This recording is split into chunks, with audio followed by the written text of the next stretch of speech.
అత్తయ్య అక్షయ్కు ముక్కుపుడక ఇవ్వడం ఖాయమని అత్తయ్య రాజముద్ర వేసినట్టు చెప్పేసరికి అటువంటి ఫంక్షన్కి మేమెందుకు రావడంలే అని నేను మా ఆయన ఉండిపోయాం. మొత్తానికి దిగ్విజయంగా ముక్కుపుడక కార్యక్రమం అట్టర్ ఫ్లాప్ అయిపోయింది. నాకు చాలా సంబరంగా ఉంది.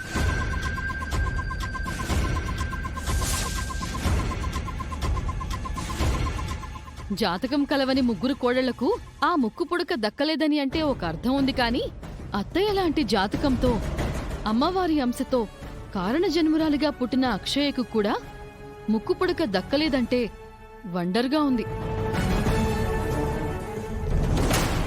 చిన్న బంగారు వేదవతి, వేదవతి,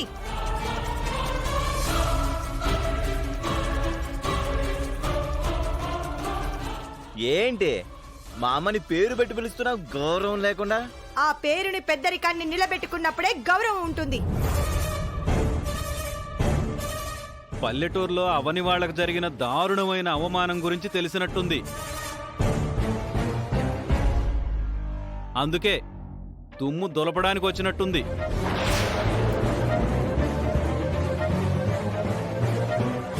సుజాత అంటే లేడీ రెబల్ స్టార్ అని మీ గురించి వినటమే కానీ లైవ్గా మీ పర్ఫార్మెన్స్ చూసిందే లేదు.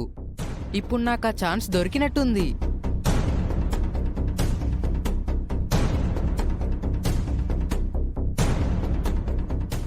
ఏంటమ్మా? అక్షయ్కు ముక్కు పుడకని ఇస్తానని ప్రగల్భాలు పలికావు కదా వేదవతి, మరెందుకు మాట తప్పావు? నా ఇంట్లోకి అడుగు పెట్టే బంధుత్వం నీకుందేమో, నన్ను ప్రశ్నించే అధికారం నీకు లేదు.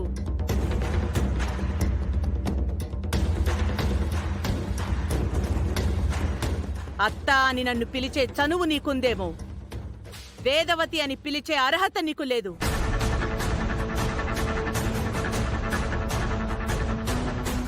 అన్నిటికీ మించి నీ ప్రశ్నలకి సమాధానాలు చెప్పవలసిన అవసరం నాకు లేదు.